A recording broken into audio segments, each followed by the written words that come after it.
मैं हूं मनु महाराज, जय मानव सेवा परिवार ट्रस्ट नडियाद। हमने नडियाद के अंदर बहुत सारी सेवाएं उपलब्ध की हैं। उस सेवा का जो विचार है वो विचार कैसे आया, मतलब जैसे कि मैं छोटा था, मेरे माँ बाप बहुत गरीब थे, वो मजदूरी जैसा काम करते थे। कभी कभी ऐसा भी हुआ था कि दोपहर को खाया है तो शाम को हम क्या खाएंगे, और शाम को खाए तो कल सुबह में हम लोग क्या खाएंगे। कभी कभी ऐसा भी हुआ था कि दोपहर को खाना तो शायद थोड़ा सा मिल गया है, शाम को नहीं मिला है, तो जो कुत्ते की जो चाट होती है उसके अंदर कोई ना कोई रोटी, सब्जी या चावल रख के जाता था। वही कभी कभी हम लोग वो लेके आते थे और वही हम लोग खाना शाम को खाते थे और सो जाते थे। ऐसी परिस्थिति में से मैं निकला हुआ एक इंसान हूँ। गरीबी क्या थी, भूख क्या थी, प्यास क्या थी, वो मैंने देखा है। और मैं परमात्मा को, जब से मैं छोटा था तब से मैं परमात्मा को प्रार्थना करता था कि कभी मेरे पास थोड़ी सी भी दौलत आएगी तो मैं जैसे निकला हूं तो वैसे किसी को भी मेरे से जो मदद होगी वो मैं उनको करूंगा। तो पहला हमने विचार किया कि भूखे को खाना कैसे दे। तो हमने सोचा कि चलो हम लोग खाना तो हम लोग बनाएंगे, लेकिन यहाँ पे खाने के लिए आएगा कौन। चलो खाने के लिए आते भी हैं तो कौन लोग आएंगे, तो जो मतलब पैर से चल सकते हैं, जो शरीर से स्वस्थ है, वही लोग हम वहां पे खाने के लिए आएंगे। तो हमने ऐसा सोचा कि जो बुजुर्ग लोग रहते हैं, जिनका इस दुनिया में कोई नहीं है, अकेले वो लोग रहते हैं, उनके घर में रहते हैं, जो शाम का चूल्हा कैसे जलेगा, किसी के पास से वो लंबा हाथ भी नहीं कर पाते, तो ऐसे बुजुर्गों का क्या होगा। तो हमने वही सोच ध्यान में रख के आज हमने नडियाद के अंदर कि हमने जो शुरुआत किया था वो 25/9/2014 को हमने 5 टिफिन से शुरुआत किया था। आज वो टिफिन वाली जो शुरुआत है, आज हमारी शुरुआत 2000 लोगों को हम लोग घर घर जाके हम लोग अभी टिफिन दे रहे हैं। ये शुरुआत से हमने किया था। आज रोजाना 2000 लोग उनके घर पे जाके हम लोग टिफिन भिजवाते हैं। उसके साथ में और कई भी लोगों के जो दुख थे वही हमने देखे हैं।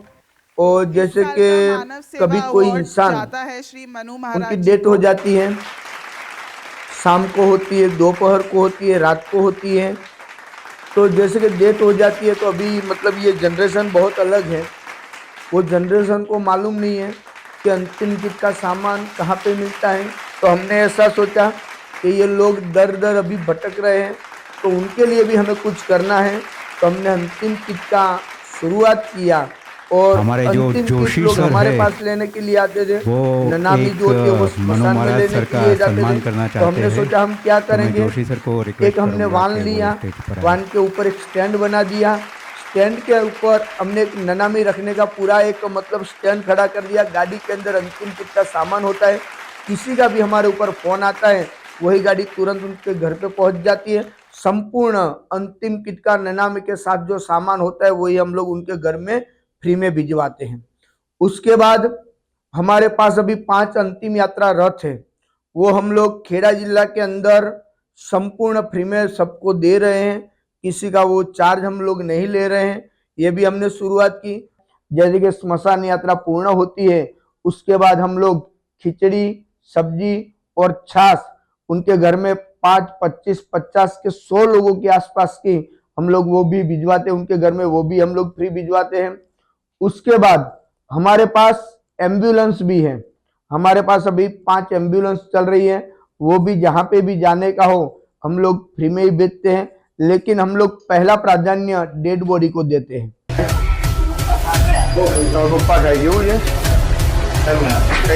चिंता ना करो, घर आई शांति थी। गोपाल भाई कौन? गोपाल भाई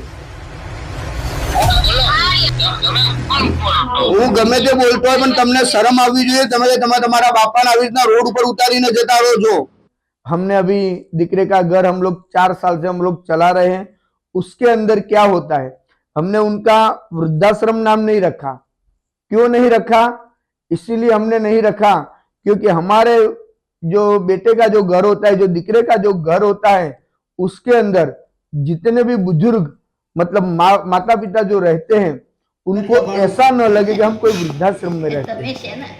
उनको ऐसा लगे कि कहाँ पे रहते हो, कोई पूछेगा तो कहाँ पे रहते हो, वो बोलेगा मैं मेरे बेटे के घर पे रहती हूँ, मैं मेरे बेटे के घर पे रहता हूँ। ऐसा उनको फ्यूल मतलब उनको कॉन्फिडेंस होता है कि मैं अपने घर पे ही रहता हूँ। और अभी 105 माँ और दादा मिलके अभी वो आश्रम में रह रहे हैं। और भी कई सारी सेवाएं वहां पे जो जितने बा दादा अभी रहते हैं, उनको खाना पीना रहना मेडिसिन हॉस्पिटल संपूर्ण कपड़े भी सुविधा हमारे यहाँ पे होती है।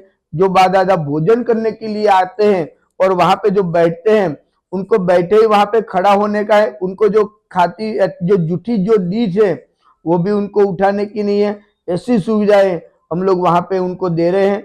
नया नया अभी गौशाला हमने शुरू किया है। मतलब गौशाला के अंदर अभी 85 मतलब गाय है अंदर। और वो सब गाय ऐसी हैं कि कोई दूध देने वाली गाय नहीं है हमारे पास। क्योंकि मैं ऐसा मानता हूँ गौशाला जो होती है वो दूध देने वाली होती है और उसके अंदर एक बिजनेस भी होता है। लेकिन हमारे पास ऐसी कोई नहीं है। हमारे पास ऐसी है मतलब जो दूध नहीं देती है, घायल है, बीमार है, उनका इलाज भी हम लोग करते हैं। वैसे ही हमारी गौशाला भी चल रही है। जैसे कि 2020 के अंदर जो कोरोना काल आया था, उसी टाइम पे कई लोग ऐसे थे तो उनको कभी ऐसे भी लोग थे जो 5 दिन तक खाना घर में था, 10 दिन तक था, 15 दिन था, 1 महीने का था। उसके बाद वो लोग क्या करेंगे, तो उनका भी हमने बहुत ध्यान रखा था। उस टाइम पे हम लोग रोजाना 10-1 हज़ार लोगों का हम लोग खाना बनाते थे। और जैसे वो मतलब काम धंधा करता है, कोई 5-10 हज़ार पगार वाला कोई इंसान था, उनका भी घर था, मतलब पैसे थे लेकिन राशन कहाँ से लाएगा। तो वैसे लोगों को भी लोग हम लोग उनके घर पे जाके खाना देते थे। और दूसरी बात तो ये कि जैसे कि कोरोना काल के अंदर हमने जो काम किया है वो शायद हमारे ऊपर परमात्मा की कोई कृपा होगी, इसीलिए हम लोग वो काम कर पाए। और दूसरी बात तो ये, आप यही सोचोगे कि इतना सारा काम आप कर रहे हो तो इतना सारा फंड आप लाते कहां से हो। वो तो मैं भी नहीं जानता हूं कि कैसे आता है। लेकिन आप YouTube पर हमारी जो भी चैनल है उनमें आप देख सकते हो कि हम लोग कैसे काम करते हो। और आप जैसे लोग जो होते हैं ना, वही हमें डोनेशन देते हैं और वही डोनेशन से रोजाना ये हमारा जो संस्था है जय मानव सेवा परिवार, वही हम चलाते हैं।